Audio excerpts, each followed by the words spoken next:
Bonjour à tous, aujourd'hui je vais vous présenter du coup le troisième exercice sur ma leçon 319 qui sera également mon développement. Je l'ai trouvé dans le livre de Ketran et Lino, donc c'est leur développement numéro 7 et c'est sur les matrices de Gram. Je vous ai mis l'énoncé de l'exercice juste à ma droite, à votre gauche. Je vous laisse mettre pause si vous avez besoin pour lire l'énoncé et je vais faire le développement déjà pour commencer en 15 minutes et après je vous expliquerai pourquoi cet exercice est intéressant à mettre dans la leçon numéro 319. Donc c'est parti, top chrono, 15 minutes. Donc premièrement, petit a, on sait que A est symétrique car le produit scalaire l'est. Donc là il n'y a pas d'ambiguïté de ce côté-là. Et ensuite, pourquoi A est positive? On va introduire du coup grand X qui s'écrit sous la forme lambda 1, lambda n, qui appartient à mn1 de R. On va calculer la transposée de x fois A fois x, qui sera donc égal du coup à lambda 1, lambda n fois A fois lambda 1, lambda n. Donc ici, ce sera donc égal à lambda 1 fois le produit scalaire. Donc pour i allant de 1 jusqu'à n, on aura lambda i fois, et donc on va prendre la première colonne de A. On va multiplier par la première colonne, et donc on obtiendra ici xi, x1. Ok. Et ensuite on va faire la même chose jusqu'à la dernière colonne, et on aura la somme, ici pour i allant de 1 jusqu'à n, des lambda i, xi, xn. Et il faut encore multiplier par ce vecteur, ici lambda 1, lambda n. Voilà. Donc tout ça, ça va nous donner du coup la somme pour i, pour j cette fois, allant de 1 jusqu'à n, de la somme pour i allant de 1 jusqu'à n, des lambda i, lambda j, xi, xj. Voilà, cette fois on va développer par rapport à celui-ci avec les lambda j. Là j'utilise la multilinéarité, la bilinéarité du produit scalaire pour introduire la première somme des lambda j de ce côté-là et la somme des lambda i de ce côté-là. Du coup ça nous fait le produit scalaire de la somme pour i allant de 1 jusqu'à n de xi, lambda i, xi, et ici la somme de j allant de 1 jusqu'à n des lambda j, xj. Voilà, ça c'est la norme de la somme pour i allant de 1 jusqu'à n des lambda i, xi au carré, et ça c'est supérieur ou égal à 0, d'où la positivité de A. Ensuite, on utilise ici le f qui est le vecteur de x1, xn. On note petit f qui va de grand F dans Rn et qui est à n'importe quel x de f associe le produit scalaire entre x et x1 jusqu'au produit scalaire entre x et xn. Par linéarité du produit scalaire, ici on sait que f sera une application affine, une application linéaire, pardon. Le quart de f, donc si on note x qui appartient au quart de f, alors ça signifie quoi? Ça signifie que f de x est égal ici, comment est-ce qu'on pourrait le mettre? Ça veut dire ceci, ça implique que le produit scalaire entre x et xi est égal à 0 pour tout i appartenant à 1, n. Donc x appartient à f orthogonal. Or, x, je vais le mettre comme ça, x il appartient à f et il appartient à f orthogonale, ça c'est réduit à 0. Donc le quart de f est égal à 0. On peut utiliser ici, du coup, le théorème du rang qui nous dit que la dimension de grand F c'est égal à la dimension du quart de f plus le rang de f, c'est-à-dire ici on a la dimension de grand F qui est égale au rang de f. Au rang de f, comme ceci, petit f. Ok, d'un côté on n'a que la dimension de grand F. Du coup, comment est-ce qu'on pourrait l'exprimer, la dimension de grand F? C'est le rang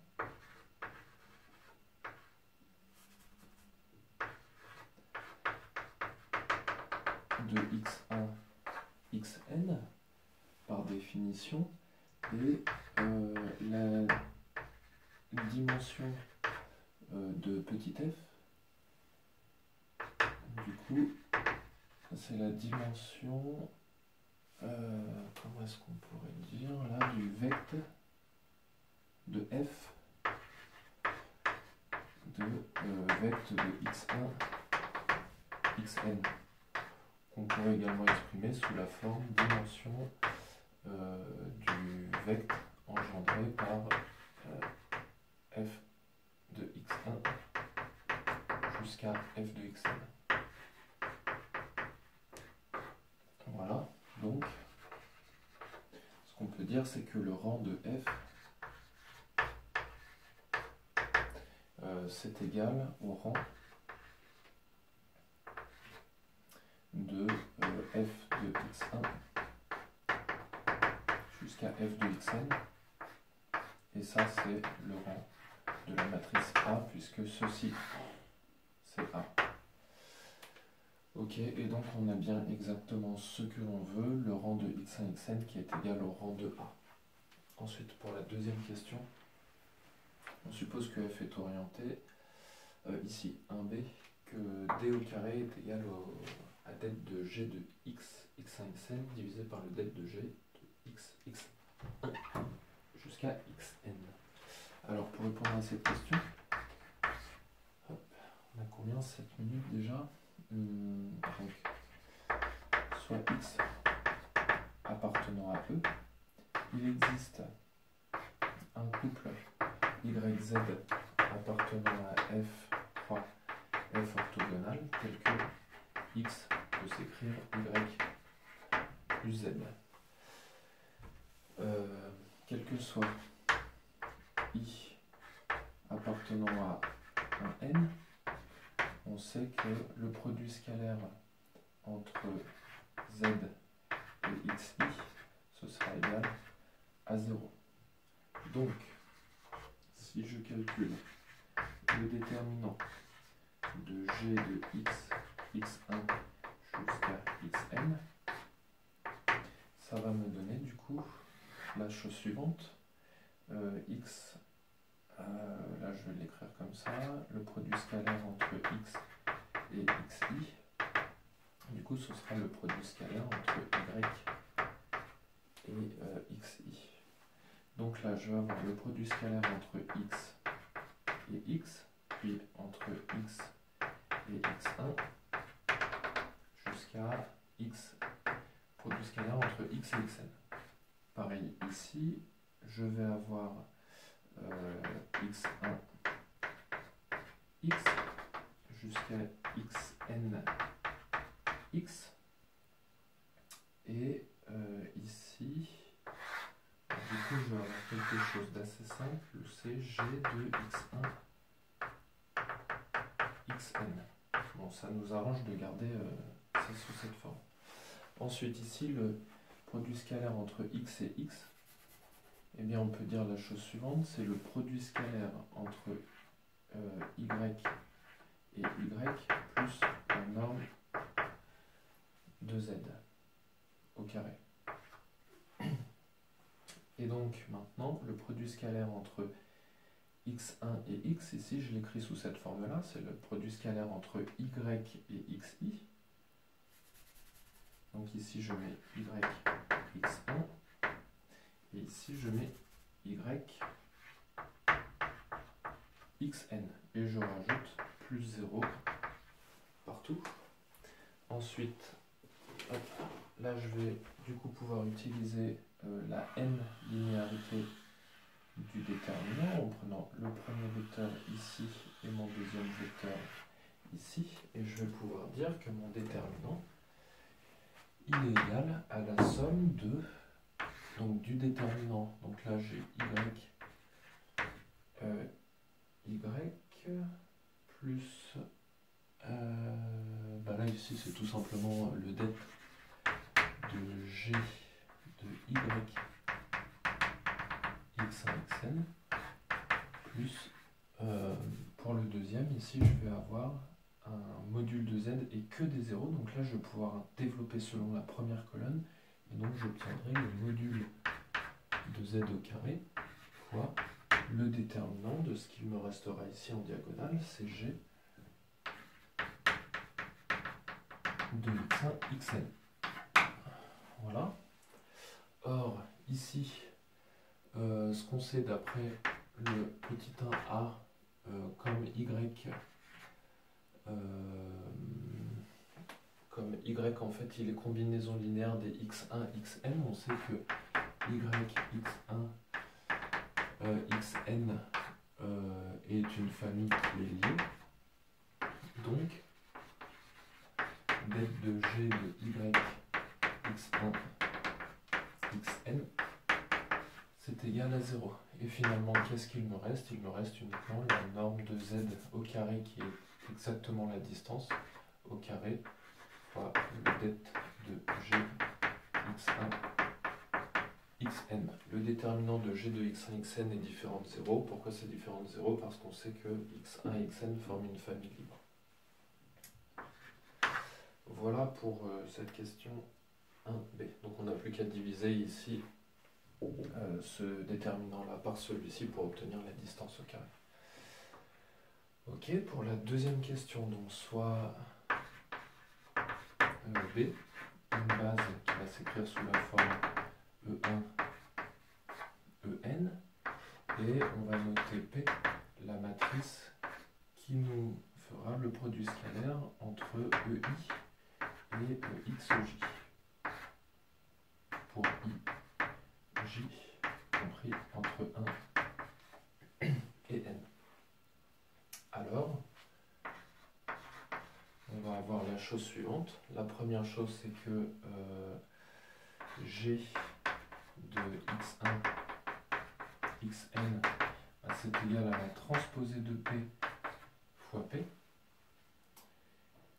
Ça, c'est la première chose. Et la deuxième chose, c'est que ici, si on regarde bien P, en fait, ça va être les coordonnées en colonne du vecteur x1, du vecteur x2 jusqu'au vecteur xn. Donc en fait, P, ça représente les coordonnées des xi. Du coup, P, le det de P, c'est exactement le produit mixte entre x1, x2 et xn. Donc, on a que le det de g de x1, xn, c'est égal au déterminant de la transposée de P fois le déterminant de P. C'est donc le déterminant de P au carré, qui est donc égal au produit mixte entre x1 et xn au carré. Donc voilà pour cette dernière partie. Et j'ai terminé, ça fait 13 minutes 45, j'ai 1 minute d'avance. J'ai eu peur d'être un peu en retard, du coup j'ai pris quelques raccourcis de ce côté-là, on peut très largement développer ici. Voilà, alors ici sur quoi je pourrais insister? Eh bien en fait l'exercice il utilise les déterminants du début à la fin. Donc la première chose, donc la première question, on n'utilise pas vraiment le déterminant pour le petit a. Par contre, quand on arrive sur le petit b, donc là on fait un calcul de déterminant, ce qu'on utilise ici, c'est la n-linéarité. Donc comme je peux l'exprimer comme une somme de deux vecteurs, mon déterminant, sur la première colonne, alors je vais pouvoir dire que c'est le déterminant en la première colonne, avec tout le reste à l'identique, plus le déterminant en la deuxième colonne, et le reste complètement identique.